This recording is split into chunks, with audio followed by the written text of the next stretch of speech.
कराड तालुक्यातील तासोडे MIDCमध्ये एका कंपनीमध्ये एका रात्रीत 12 तासात तब्बल 10 स्फोट, कंपनी उद्ध्वस्त, रासायनिक धुरांच्या लोटांनी परिसराचा श्वास गुदमरला. आमचे प्रतिनिधी विक्रम महिपाल यांनी घेतलेला हा आढावा. यशवंतनगर कराड तालुक्यातील तासोडे MIDCतील साई राम केमिकल एक कंपनीमध्ये सकाळी 8:30च्या सुमारास भीषण स्फोट झाला. त्यानंतर सलग 12 तासात व रात्री 10च्या सुमारास मोठ्या स्फोटासह तब्बल 10 स्फोट झाल्याची धक्कादायक माहिती समोर आली.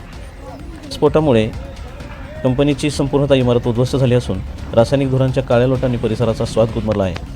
सुदैवाने कामगार कंपनीत येण्यापूर्वीच ही घटना घडल्याने कोणतीही जीवितहानी झालेली नाही, मात्र मोठ्या प्रमाणात आर्थिक नुकसान झाले आहे.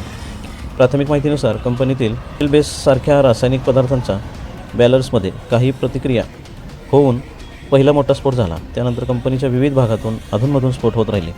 दुसरा अत्यंत तीव्र स्फोट रात्री झाला, ज्यामुळे 10 किलोमीटरपर्यंतचा परिसर हादरला. तासोडे MIDCतील इतर कंपनींच्या इमारतीच्या काचा फुटल्या, दरवाजे खिडक्या वाजल्या आणि भीतीचे वातावरण निर्माण झाले. स्फोटानंतर कंपनीत भीषण आग लागली.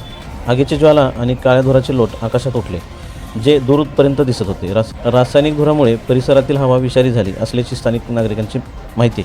अग्निशामक दलाच्या अनेक गाड्या घटनास्थळी दाखल झाल्या आणि आग नियंत्रण आणण्यासाठी शर्तीत प्रयत्न चालू केले, मात्र सलग स्फोट असल्याने अग्निशामक कर्मचाऱ्यांनाही अडचणी होत होत्या. सकाळी स्फोटाचा आवाज ऐकला आणि मग एकामागून एक स्फोट सुरू झाले. धुराने श्वास 10 किलोमीटर दूरपर्यंतच्या घरात बसून हे कंपन जाणवत होते, असे तासोडे परिसरातील रहिवासी सांगतात. पोलीस आणि प्रशासनाने परिसरात सुरक्षा व्यवस्था तैनात केली आहे. स्फोटाचे नेमके कारण अद्यापही समोर आलेले नाही. कंपनी व्यवस्थापनाकडून देखभाल आणि साठवणुकीत काही चूक झाली आहे का, या चौकशी सुरू आहे. ही घटना औद्योगिक सुरक्षिततेच्या दृष्टीने गंभीर असल्याचे तज्ज्ञांचे म्हणणे आहे. MIDCतील केमिकल कंपनीमध्ये सुरक्षा उपाय कितपत कडक आहे, याबाबत चर्चा सुरू झाली आहे. तासोडे MIDCतील SKS फाईन क्लेम कंपनी तासोडे MIDCतील SKS फाईन केम कंपनीतील स्फोटानंतर रासायनिक धुरांच्या लोटांमध्ये अमोनिया गॅस असल्याची शक्यता वर्तवण्यात येत आहे. अमोनिया ही रंगहीन, तीव्र वासाची आणि अत्यंत जळजळ करणारी गॅस आहे.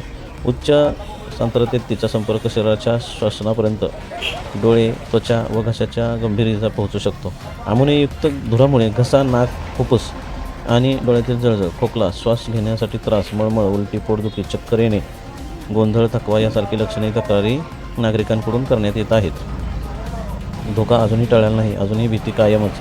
सकाळी 7:30 आणि रात्री 10च्या सुमारास झालेल्या स्फोटानंतर कंपनीत 2 टाक्या फुटल्या असून 1 टाकी शिल्लक असल्याने धोका अजूनही टळलेला नाही, अशी चर्चा औद्योगिक वसाहतीत रंगली असून त्यामुळे परिसरात भीतीचे वातावरण तयार झाले आहे.